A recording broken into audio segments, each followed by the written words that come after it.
Hello everyone. Dear students, we were reading about chemical change. Okay? And here we have read burning of a candle is combination of physical and chemical change. हम ये आपको पढ़ा चुके हैं कि candle जब जलती है तो वो फिजिकल और केमिकल चेंज दोनों का कॉम्बिनेशन उसमें दिखाई देता है. Okay. Next, carbon gets deposit on the wick and the wick reduce in size. अब देखिए जो विक बत्ती होती है ना, उसमें क्या होता है कि कार्बन जो है वो डिपॉजिट हो जाता है और इसकी वजह से जो विक है उसके साइज में कमी आ जाती है, विक छोटी हो जाती है क्योंकि वो जलती रहती है. This change can not be reverse. ये चेंज रिवर्स नहीं हो सकता है. The second is the physical change where the solid wax is change to molten wax. तो फिजिकल चेंज क्या है? देखिए जहाँ पर बत्ती जल जाती है, ठीक है, कार्बन वहाँ पर डिपॉजिट हो जाती है, तो ये तो हो गया केमिकल चेंज. लेकिन फिजिकल चेंज भी होता है. वो कौन सा होता है कि वैक्स जो आपकी पिघल जाती है, सॉलिड वैक्स क्या बन गई? Molten wax. और मोल्टन वैक्स को हम दोबारा से क्या कर सकते हैं? सॉलिड वैक्स में चेंज कर सकते हैं. तो ये चेंज आपका फिजिकल चेंज होता है. Some substances dissolve in water very easily. कुछ सब्सटेंस ऐसे होते हैं जो आसानी से पानी में घुल जाते हैं. This is a change which can be reversed very easily. जो इस तरह के चेंज होते हैं, ये एक ऐसा चेंज है जो ईजिली हम रिवर्स कर सकते हैं. यानी कि कोई भी सब्सटेंस अगर पानी में घुल रहा है तो हम उसको वापस से रिवर्स भी कर सकते हैं. Take a beaker half filled with water. आपको एक बीकर लेना है जिसके अंदर आपको आधा पानी भरना है बीकर के साइज के according. Add some salt into it and stir vigorously till all the salt disappears. अब आपको क्या करना है? आपको सॉल्ट को डाल करके उसके अंदर आपको उसको स्टिर करना और विगोरसली मतलब बहुत तेज़ी से उसको अच्छे से चलाओ इसी तरह से जिससे सॉल्ट आपका दिखना बंद हो जाए. Heat the solution till all the water evaporates. अब पानी को इतना आप गर्म करिए, जब तक गर्म करिए जब तक कि वो पानी एवापोरेट के जो प्रोसेस है उसमें वो चलता रहे. You will see the salt at the bottom of the beaker. आप देखेंगे कि जो नमक है ना आपका वो नीचे बॉटम में जमा हुआ आपको मिलेगा और पानी जो है वो एवापोरेट हो जाएगा. दस dissolving salt in water is a physical change that can be reversed. इसलिए इस जो नमक पानी में घोला गया था इस चेंज को फिजिकल चेंज बोलते हैं और ये आपका रिवर्स भी हो सकता है. How do we get salt from sea water. अब देखिए हम नमक को सी वाटर से किस तरह से प्राप्त करते हैं, क्योंकि आप जानते हैं कि नमक कहाँ से आता है. दोनों सा नमक हमारा टेबल सॉल्ट जो हम घर में खाते हैं ये नमक हमको समुद्री पानी से मिलता है. Sea water is collected in pits made on the sea shore. ये क्या होता है कि जो आपका समुद्र है उसके जो किनारे होते हैं वहाँ पर गहरे गहरे पिट बना दिए जाते हैं. कुछ पिट से मतलब गड्ढे बना देते हैं. As water evaporate salt is left behind in the pits. अब क्या होता है जब पानी की लहरें बह के आती हैं तो फिर वो लहरें वापस भी जाती हैं तो सॉल्ट जो है वो उन पिट में भर जाता है और जो पानी उसके अंदर अमाउंट रहता है वो धीरे धीरे एवापोरेट होकर के सूख जाता है. फिर बाद में नमक की वहाँ पर ढेरी लगा दी जाती है. इस तरह से नमक हमारा वहाँ से हमको प्राप्त होता है.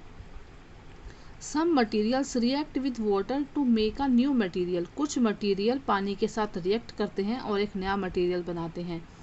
For example cement when mixed with water forms a new material. आप देखिए सीमेंट को अगर आप पानी के साथ मिलाओगे तो उससे एक नया मटेरियल बनेगा कंक्रीट, जिसका नाम है कंक्रीट. ठीक है. You can not get the cement back from concrete. अब आप वापस से कंक्रीट को सीमेंट नहीं बना सकते हो. तो पानी के साथ कुछ चीज़ें ऐसी होती हैं जो एक दूसरी ही शेप ले लेती हैं.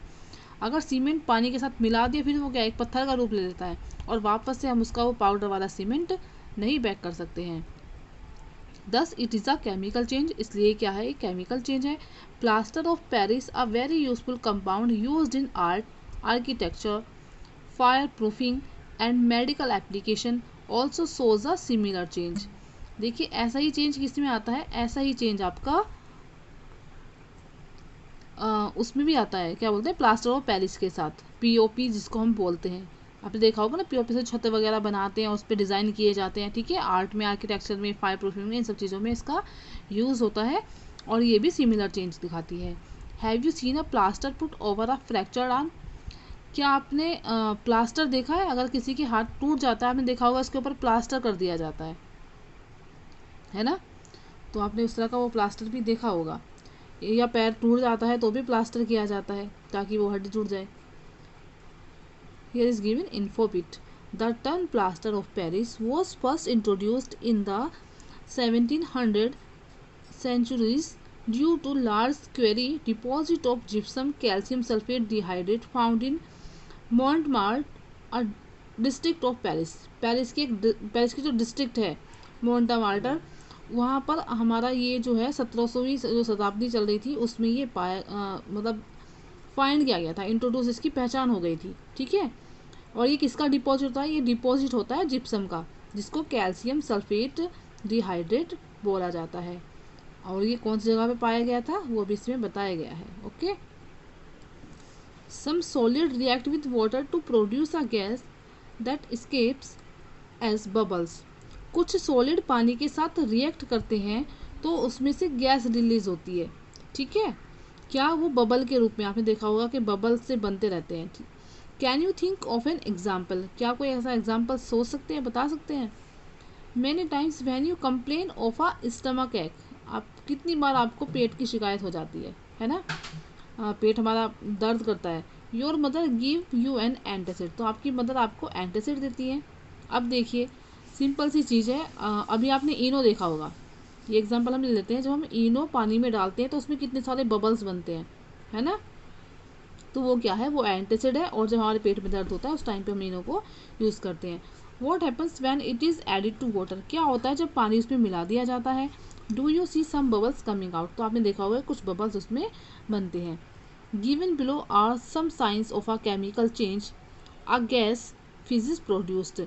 यहाँ पर कुछ और केमिकल चेंज के साइंस दिए गए हैं, साइन दिए गए हैं जिनको हम पहचान सकते हैं कि केमिकल चेंज है। देखिए, अ गैस फिजिक्स प्रोड्यूस्ड, एक गैस उसमें से प्रोड्यूस होती है जहाँ पर केमिकल चेंज होता है। A solid